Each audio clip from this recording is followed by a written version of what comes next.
Skill ডেভেলপমেন্টের নামে training হয় কিন্তু প্লেসমেন্ট হয় না। এভাবেই জনবহুল এলাকায় দোকানের আড়ালে চলছিল লোক ঠকানোর কারবার। সুদূর পাঞ্জাব থেকে আসে টেকনিক্যাল টিম, যদিও হলো না শেষ রক্ষা। চাকরি দেওয়ার নাম করে প্রতারণার অভিযোগে বেলডাঙ্গার সারগাছি থেকে গ্রেপ্তার করা হলো 4 জনকে। ধৃতদের মধ্যে রয়েছে পাঞ্জাবের 2 বাসিন্দা। পুলিশ সূত্রে জানা গিয়েছে, সারগাছি বাজার এলাকায় একটি ঘর ভাড়া নিয়ে চলছিল এই কারবার। বেশ কয়েকজন বেকার যুবকের কাছ থেকে টাকা নিয়ে ক্রেডিট কার্ড ডিস্ট্রিবিউশন কোম্পানিতে কাজের টোপও দেওয়া হয়েছিল। চাকরি প্রার্থীদের কাছ থেকে টাকা নেওয়া হয় বলে অভিযোগ। একটা কোম্পানি ওপেন করে তাদেরকে ক্রেডিট কার্ড ডিস্ট্রিবিউশন কোম্পানি এটা ওপেন করা হয় এবং তারা মালদাতে একটা অফিস ছিল বৈষ্ণবনগরে, সেখান থেকে প্রচুর ছেলেমেয়ের কাছ থেকে টাকা তোলা হয়েছে 10,000 5,000 করে, যে তাদেরকে ক্রেডিট কার্ড ডিস্ট্রিবিউশন কোম্পানিতে জব দেওয়া হবে।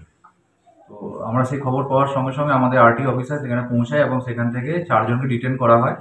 তার মধ্যে ভগীরথ মাহাতো, যে বেসিক্যালি বাড়ি হচ্ছে আপনার রানীবাঁধ, পুরোনো আগেও এরকম চিটিং কেসে ইনভলভ ছিল সেটা জানা গেছে। এছাড়া এর সাথে আমাদের বহরমপুরের একজন আছে, তার নাম নিশিত দাস, তার বাড়ি বহরমপুরে। আর 2 জন বেসিক্যালি পাঞ্জাব থেকে, তারা টেকনিক্যাল টিম হিসাবে তারা এসেছিল ট্রেনিং দেওয়ানোর জন্য। এটা বেসিক্যালি পুরোটাই একটা এরা চিটার, এরা হচ্ছে পাবলিকের থেকে টাকা নিয়ে স্কিল ডেভেলপমেন্টের নাম করে এদেরকে ট্রেনিং দেওয়া হয়। মঙ্গলবার সকালে কাজের দাবিতে ওই অফিসে এসে ভিড় করেন একদল যুবক। পুলিশও ঘটনাস্থলে যায়। অভিযোগের পরিপ্রেক্ষিতে 4 জনকে হাতে নাতে ধরা হয়। ধৃত 4 জনের মধ্যে ভগীরথ মাহাতো আগেও প্রতারণা চক্রের সাথে যুক্ত ছিল বলেই পুলিশ সূত্রে খবর। গ্রেপ্তার করা হয়েছে বহরমপুরের বাসিন্দা নিশিত দাস ও পাঞ্জাবের 2 বাসিন্দাকে।